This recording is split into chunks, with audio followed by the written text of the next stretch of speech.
Un premier niveau d'analyse spatiale peut se faire avec les datations renseignées pour chaque édifice. Ici, ce que vous voyez, c'est une cartographie qui a été réalisée sur le quartier Arnaud Bernard, qui présente la datation des différents corps de bâtiments. Allant du plus récent, c'est le vert, au plus ancien, vers le jaune, le rouge et le marron. La cartographie ainsi obtenue indique les phases d'évolution de la ville et soulève des questions importantes. On a beaucoup construit à tel endroit et à telle période de la ville. Pourquoi? Est-ce qu'il s'agit d'une phase d'embellissement ou bien d'une période de prospérité ou de nouvelles normes d'habitat?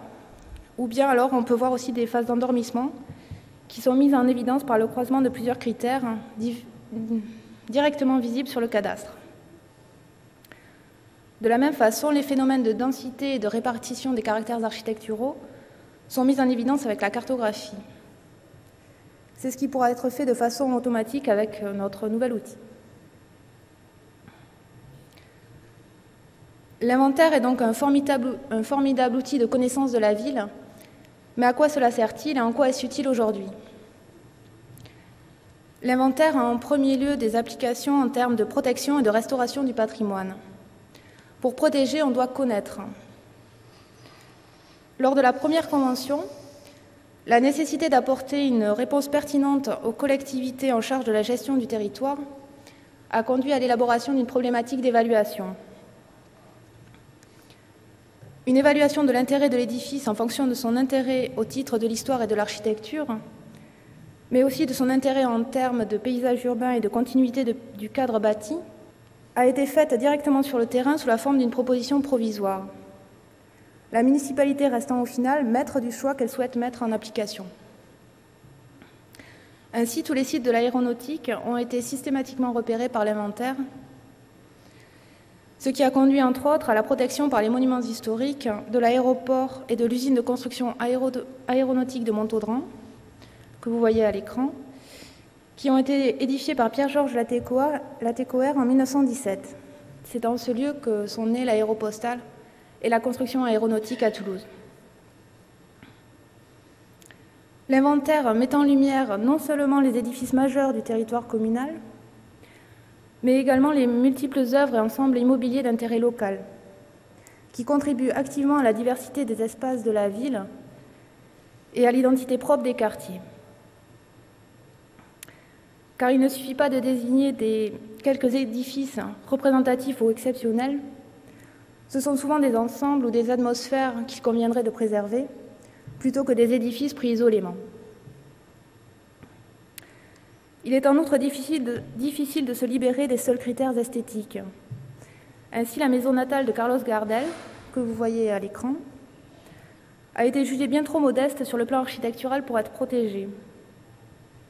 Ce cas met en évidence les différentes logiques qui pèsent sur l'appréciation de l'intérêt d'un édifice.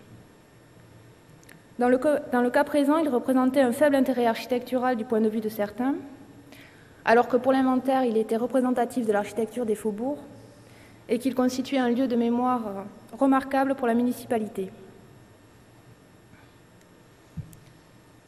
Alors là, c'est un détail de la frise dentéfixe qu'on retrouve sur beaucoup de maisons des faubourgs. C'est un décor en terre cuite qui servait à cacher la gouttière. En ce qui concerne la restauration, on ne peut pas bien restaurer si on ne connaît pas l'édifice. L'inventaire constitue un centre de ressources auquel font appel les services ayant la charge de suivre les réaménagements touchant aux bâtis anciens. Dans l'idéal, toute restauration devrait provoquer une étude. C'est ce qui s'est passé d'ailleurs ici à Saint-Pierre-des-Cuisines, où le réaménagement a été précédé d'une étude architecturale et archéologique. Alors, ici, vous avez le Grand Hôtel rue de Metz. Et dans ce cas-là, nous avons été contactés par le service de l'urbanisme pour réaliser un historique de cet édifice avant son réaménagement. L'inventaire signale des objets qui méritent d'être préservés, mais il doit aussi permettre de conserver la mémoire de ce qu'on va détruire. Ensuite, l'inventaire est utile dans le cadre de l'aménagement de la ville. En effet, un projet architectural s'inscrit dans un contexte historique et physique qu'il est nécessaire de connaître. L'inventaire apporte une connaissance qui met en évidence les gabarits, les formes, les matériaux, les couleurs, les relations à l'espace public, qui doivent se retrouver dans les documents d'urbanisme. À Toulouse, les données de l'inventaire sont utilisées par les services de l'urbanisme pour la gestion des permis de démolir, des permis de construire et la mise en place du plan local d'urbanisme. En effet, toutes les données collectées lors du recensement architectural ont servi de base à l'établissement du plan local d'urbanisme. Des graphiques de détail ont pu être dressés au niveau de la parcelle grâce à la fiche d'inventaire réalisée pour chaque édifice. En particulier, la municipalité a choisi de mettre en place des mesures de protection particulières sur les quartiers des Chalets et des Demoiselles. Ce que vous voyez ici, c'est le quartier des Chalets, où en rose sont représentées les façades à conserver et en bleu les bâtiments à conserver.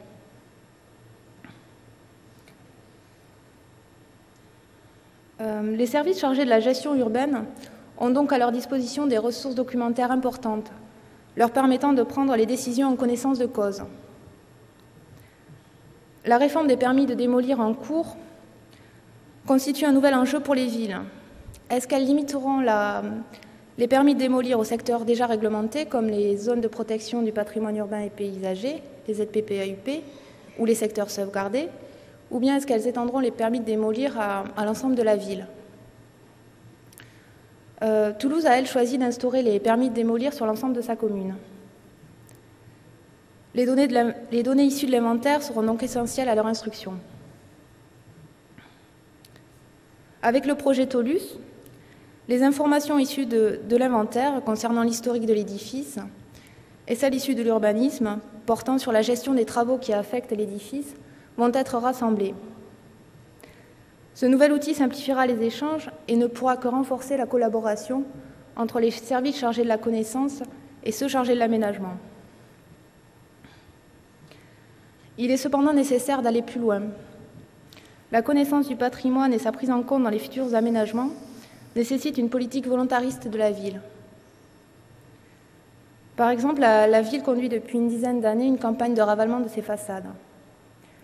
Lors des décroutages, il aurait dû y avoir un relevé systématique de toutes ces constructions, en particulier pour les pans de bois qui sont encore mal connus pour Toulouse.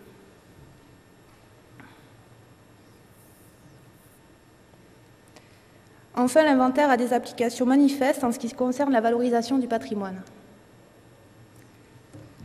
L'inventaire participe à l'élaboration d'actions de médiation qui mettent à la disposition du public la documentation historique, graphique et iconographique réalisée sur le patrimoine architectural de la ville. C'est ce que vous présentera Laure Moreau demain avec le site internet Urbaniste. L'inventaire peut également être un outil pour que les gens s'approprient leur quartier. L'explosion démographique qui touche Toulouse entraîne la création de nouveaux centres et l'urbanisation de nouveaux quartiers. Pourtant, la centralité, c'est toujours le cœur de la ville antique. Les archives ont aujourd'hui comme projet de réaliser des guides touristiques et culturels à l'usage des habitants et par quartier, à partir des données rassemblées par l'étude d'inventaire et les fonds propres aux archives. Ce qu'il faut en retenir, c'est que les données issues du recensement de l'inventaire sont utiles pour dresser un premier état des lieux de la ville. Mais il est nécessaire d'aller plus loin, par des études plus complètes qui permettent de comprendre l'évolution morphologique de la ville. De plus, la connaissance du patrimoine et sa prise en compte dans les futurs aménagements nécessitent donc une politique volontariste de la ville. Cependant, il est sûr qu'une telle politique demande du temps et des moyens importants, tant humains pour réaliser les études et sensibiliser les habitants et les aménageurs, que financiers pour la création de nouveaux outils informatiques à la disposition de l'inventaire et du service de l'urbanisme.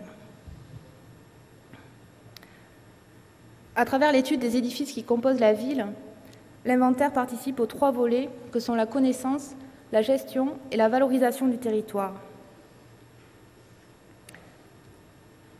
Du patrimoine, je voulais dire.